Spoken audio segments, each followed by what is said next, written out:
First contact fallout. The Defiance cut through the velvet dark of space, its hull absorbing starlight rather than reflecting it. Inside the bridge, Captain Ilara Reeves stood with her hands clasped behind her back, watching the holographic display of the approaching alien station. Her dark eyes reflected pinpoints of light as she studied the massive structure, a gleaming testament to technology far beyond Earth's current capabilities. "Comms check complete, Captain," Lieutenant Zhao reported from her station.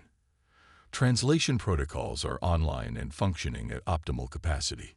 Ilara nodded, her close-cropped hair catching the blue glow of the instruments. "And the diplomatic package? Ambassador Chen has reviewed it 3 times. The first contact protocols are ready for transmission." Humanity had been aware of the Tyranny Collective for nearly a decade. Intercepted transmissions, probe data, and distant observations had painted a picture of an advanced, spacefaring civilization that controlled 12 star systems. After years of preparation, Earth's United Nations Space Command had authorized this diplomatic mission. The Defiance, Earth's most advanced warship, carried not only weapons but hopes for peaceful integration into the galactic community. "Captain," the sensor officer called, "we're being scanned.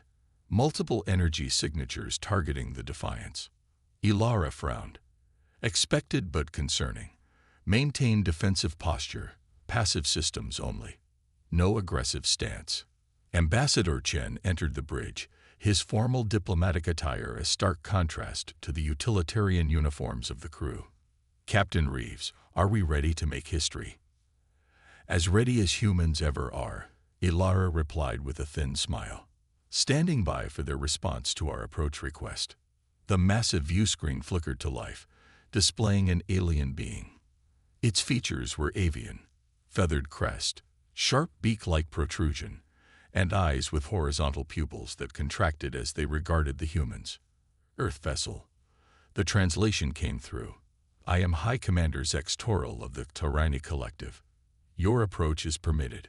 Follow transmitted docking coordinates exactly." Chen stepped forward. "High Commander, we bring greetings from Earth. We seek peaceful." "Say formalities for the meeting chamber," Zex Toral interrupted. "Your species is unknown to us. Protocol demands assessment before meaningful dialogue." The transmission ended abruptly.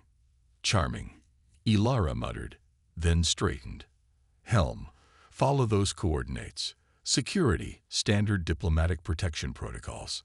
I want a team with the ambassador at all times." The Defiance approached the massive station slowly. As they drew closer, the true scale became apparent. The structure could house thousands of ships the size of the Defiance. Lieutenant Commander Jackson, head of security, whistled low. "If they wanted to squash us, they could do it without breaking the sweat," he observed. "Let's make sure they have no reason to want that," Ilara replied. The docking procedure completed with mechanical precision. The diplomatic team assembled. Ambassador Chen, his aides, Captain Reeves, and a security detail of 4. As the airlock cycled open, Ilara felt the weight of representing not just a nation, but an entire planet. The Tyranny greeting party consisted of 6 tall, avian beings, their bodies adorned with ceremonial armor that accentuated their military bearing. High Commander Zex Toral stood at their center, towering over even the tallest human by half a meter. "Follow," was all the commander said before turning and walking away. They were led through vast corridors, passing other alien species, some vaguely humanoid, others entirely foreign to human experience. Ilara noted how the others deferred to the Tyranny, some with what appeared to be fear. The meeting chamber was circular, with a raised dais in the center. Representatives from what Ambassador Chen recognized as at least 7 different species sat in tiered seating around the room. The humans were directed to stand on the dais, exposed, visible to all. "The human delegation will now present their case for recognition," announced a Tyranny official. Ambassador Chen stepped forward confidently. "Esteemed representatives of the galactic community, I bring peaceful greetings from Earth. Humanity seeks to join in mutual cooperation, trade, and cultural exchange. We are a young spacefaring species, but we bring unique perspectives and technologies that. What military capacity does Earth possess? Interrupted a gravelly voice from the assemblage. Chen hesitated. Our focus is on peaceful integration. Answer the question, Zex Toral commanded. We maintain defensive capabilities proportional to our territorial needs, Chen replied diplomatically. A murmur ran through the gathered aliens. Ilara noticed subtle signals passing between the Xorani officials. The questioning continued for hours. Detailed inquiries about Earth's resources, population, technological development, and military strength. Ilara's unease grew with each probing question, especially when their answers seemed to trigger those subtle communications among the Xorani. During a brief recess, Ilara pulled Ambassador Chen aside. Sir, this doesn't feel like a diplomatic meeting. It feels like an intelligence-gathering operation. Chen wiped sweat from his brow. I agree, Captain. They're particularly interested in our neural interface technology. The Synapse Project. That's still experimental. Yes, but I mentioned it as an example of our technological advancement. They seemed fixated. When the session resumed, the tone shifted. Zex Toral addressed the gathered assembly. The Xorani Collective has assessed the human delegation. Their species shows concerning traits, unpredictable neurological patterns, high aggression markers, and technological development that threatens collective stability. Ilara stepped forward. With respect, High Commander, you've drawn conclusions without. Silence, Zex Toral commanded. The collective has determined that humanity requires guidance. For the safety of the galactic order, Earth will be placed under protective oversight. Ilara's hand moved instinctively toward her weapon. Define protective oversight. Zex Toral's feathers flattened against his skull. Your military assets will be neutralized. Your technological development will be supervised. Your resources will be managed for the collective good. That sounds like conquest, Ambassador Chen said, his voice steady despite his obvious shock. A primitive perspective, Zex Toral dismissed. Security units will escort you back to your vessel, where you will transmit Earth's surrender protocols. Ilara caught Lieutenant Commander Jackson's eye and made a subtle hand signal. He acknowledged with the barest nod. I'm afraid that won't be possible, Ilara said, stepping forward. Earth doesn't have surrender protocols. Then you will be detained until Earth can be properly informed of its situation. The doors to the chamber opened and armored Xorani soldiers entered. What happened next stunned the alien assembly. The human security team moved with a coordination that seemed impossible, as if they anticipated the Xorani's actions before they occurred. When one soldier attacked, another human was already countering the follow-up. They fought not as individuals, but as components of a single organism. Get the ambassador to the ship, Ilara ordered, drawing her sidearm and firing with precision at the chamber's control systems. The resulting electrical cascade temporarily disabled the station's internal security systems. The diplomatic mission transformed instantly into an extraction operation. The humans fought their way back toward the docking bay, facing increasing resistance with each corridor. What the Xorani had in numbers and technology, the humans matched with adaptability and split-second decision-making. What is this? A Xorani officer demanded as his squad found themselves outmaneuvered yet again. You cannot predict our tactics. Ilara knocked him unconscious with the butt of her weapon. We don't need to predict. We improvise. As they reached the airlock to the Defiance, Lieutenant Joe's voice came through their comms. Captain, multiple warships detaching from the station. They're targeting weapons systems. Pre-calculated jump coordinates, Ilara ordered as they sealed the airlock behind them. Emergency departure protocol. Ambassador Chen gripped a support rail as the ship shuddered. Captain, they intended this all along. This wasn't a diplomatic meeting. It was an assessment for conquest. I figured that out, Ilara replied grimly, sprinting onto the bridge. Helm. Execute jump now. Communications, prepare a burst transmission to Earth. First contact protocol has failed. We are at war. The Defiance ripped into FTL space just as the first Tyranny weapons fire grazed their shields. In the silence that followed their escape, Ilara looked at the faces of her crew, the shock, the anger, but most of all, the determination. They underestimated us, she said quietly. They thought we'd be easy to subdue, that we'd follow their rules of engagement. Her lips curved into a cold smile. They have no idea what humanity is capable of when pushed. Back on the Xorani station, High Commander Zex Toril reviewed the recording of the humans' escape. His science officer pointed to neural pattern readings they had taken during the confrontation.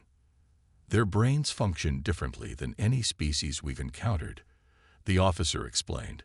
Where we process sequentially, humans form intuitive connections across seemingly unrelated data points. They don't follow logical progression. They leap. A curiosity, nothing more. Zex Toril dismissed. Prepare the invasion fleet. Earth will be subdued like all the others. The science officer hesitated.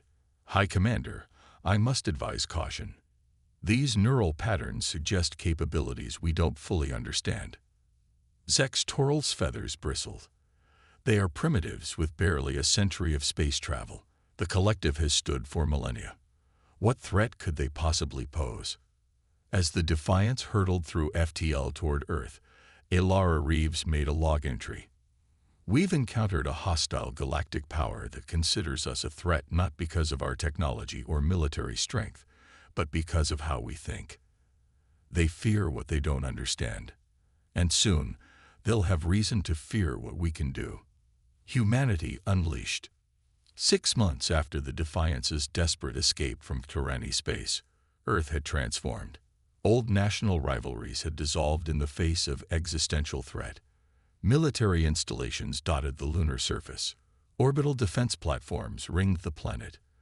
But Earth's true advantage lay in a technology that had been experimental during first contact, now accelerated to full deployment. In a secure facility beneath the Rocky Mountains, Captain Ilara Reeves stepped into a circular chamber where 12 pilots sat in modified cockpits, neural interface caps covering their heads. Dr. Sanjay Patel, lead scientist of the Synapse project, monitored their vital signs. The neural synchronization is holding at 97%, he reported. They're not just linked to their ships. They're linked to each other. Admiral Helena Volve, the newly appointed Supreme Commander of Earth Defense Forces, nodded approvingly, and the tactical advantage this provides. It's revolutionary, Ilara answered. Traditional pilots process information sequentially, observe, decide, act. The neural sync eliminates those boundaries.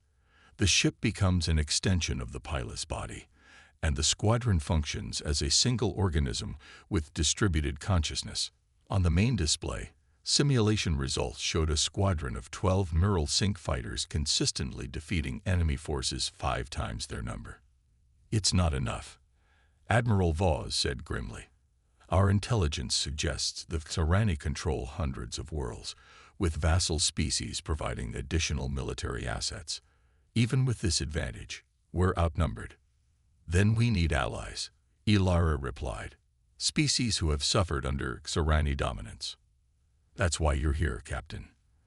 The Defiance has been retrofitted with our most advanced stealth and neural sync technology.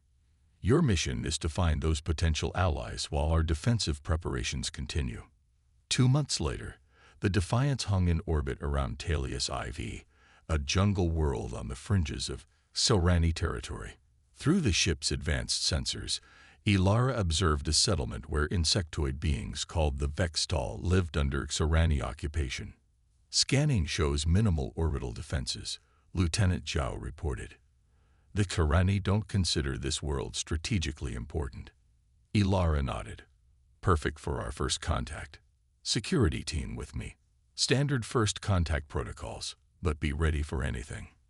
The landing party descended to the surface in a stealth shuttle, touching down in a clearing 5 kilometers from the settlement. As they approached on foot, Ilara noticed signs of a once advanced civilization, now reduced to primitive conditions. Ancient stone structures repurposed for basic living, sophisticated irrigation systems fallen into disrepair. They hadn't reached the settlement perimeter when they were surrounded by Vextal warriors wielding primitive spears with tips that hummed with energy, ancient technology married to simple weapons. "We come seeking allies against the Xorani," Ilara announced, standing her ground. The tallest of the Vextal stepped forward, compound eyes reflecting the dappled sunlight. "Many have claimed to oppose the collective. All have eventually submitted." "Humanity doesn't submit," Ilara replied. "We've already defeated one of their scouting fleets." This caused a stir among the Vextal. Their leader's antennae twitched in what Ilara hoped was interest rather than aggression. "I am Krivex, war chief of this clan. Come, if what you say is true, the elders will want to hear it." In the settlement's central chamber, Ilara presented Earth's case to the Vextal Council, showing recordings of the neural sync fighters in action against Xorani vessels. The elders chittered among themselves in their native language. "For 3 generations, we have lived under Xorani rule," an elderly Vextal finally spoke. "They take our resources, conscript our young, and forbid us from developing technology beyond what serves their needs." "The same story plays out across dozens of worlds," Krivex added. "The Jodari, the Tellarites, the Moritan, all once proud species, now vassals. We propose an alliance," Ilara said, "not just with the Vextal, but with all species oppressed by the collective. Together, we stand a chance." The council deliberated through the night. By morning, they had their answer. The Vextal would join Earth's resistance, and more importantly, they would help contact other subjugated species. Over the next 3 months, the Defiance traveled to 11 worlds, building a coalition of the oppressed. Each species brought unique capabilities. The Jodari's mastery of quantum communications, the Tellarites' advanced shielding technology, the Moritan's stealth systems. Combined with Earth's neural sync technology, a formidable resistance took shape. The first true test came at Orion Station, a major Xorani supply depot. A joint fleet, Earth vessels alongside ships from 7 allied species, launched a synchronized attack. At the heart of the assault, 3 squadrons of neural sync fighters penetrated the station's defenses with maneuvers that defied conventional physics. From the Defiance's command deck, Ilara watched the battle unfold. Squadrons A and B target their weapons arrays. Squadron C clear a path to their command center. The fighters moved like a single organism, adapting instantly to changing battlefield conditions. The Xorani defenders, accustomed to enemies who followed predictable tactics, found themselves overwhelmed by what appeared to be chaos, but was actually a level of coordination they couldn't comprehend. "Landing team, prepare for insertion," Ilara ordered, securing her combat gear.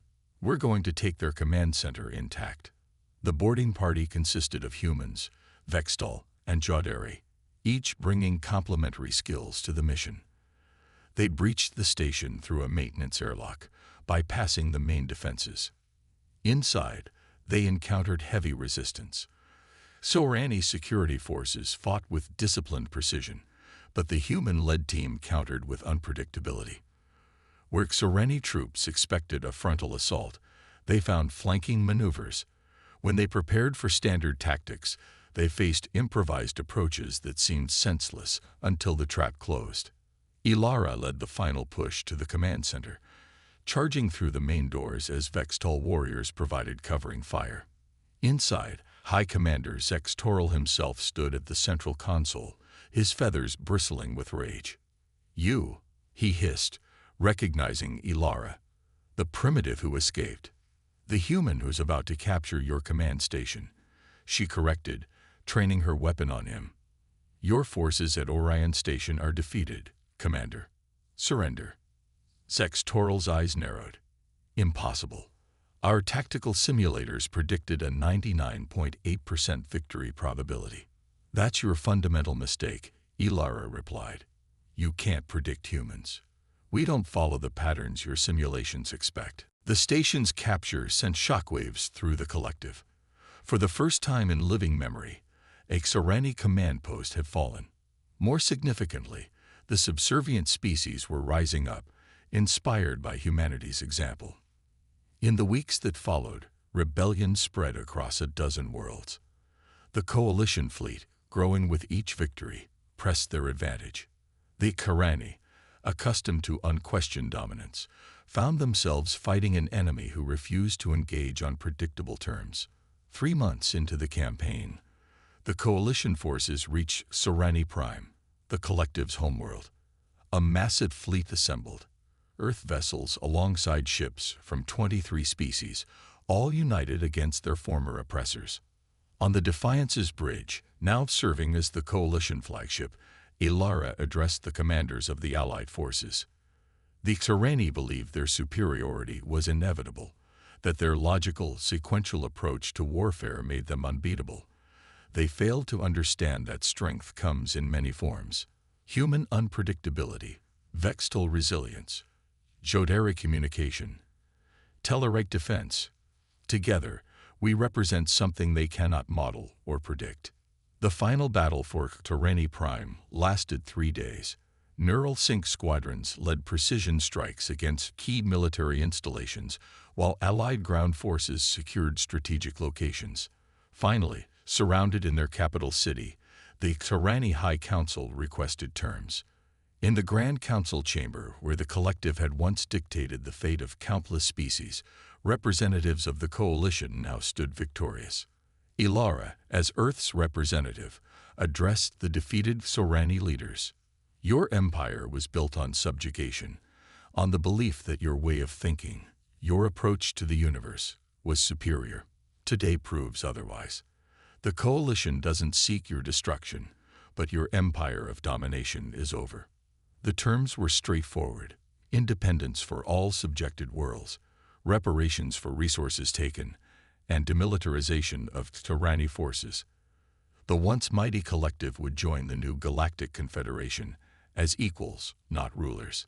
As news of the victory spread across the galaxy, Ilara stood on the observation deck of the Defiance, watching ships from dozens of worlds celebrate in Xerani Prime's orbit. Admiral Vos joined her, gazing out at the display. When we sent that first diplomatic mission, we hoped to join the galactic community as a minor member, the Admiral observed. Instead, we've reshaped it entirely. Ilara nodded. They feared us from the beginning, not for our weapons or our numbers, but for something more fundamental: the way humans think, our ability to make intuitive leaps, to connect seemingly unrelated ideas, to improvise. It terrified them. The neural sync was the key, Vos noted. It amplified the uniquely human trait and allowed us to share it across squadrons. And now across species, Ilara added. The Vextal have already begun neural sync training with human partners. The Jodari are incorporating the technology into their communication systems. On a view screen, a transmission showed celebrations on Earth and a dozen other worlds. Species that had lived under oppression for generations were experiencing their first taste of freedom. What happens now? Vos asked. Ilara smiled. We do what humans have always done. We explore. We learn. We build something new. She gestured to the stars beyond Xerani Prime. And this time, we do it together. In the council chambers of the newly formed Galactic Confederation, a new era began, one shaped by the species that had been dismissed as primitive just 1 year earlier. Humanity's entrance onto the galactic stage hadn't been as the minor player they expected to be, but as the catalyst that transformed the very nature of interstellar civilization. And across the galaxy, a new saying spread among the stars. The universe trembles not at humanity's wrath, but at humanity's potential.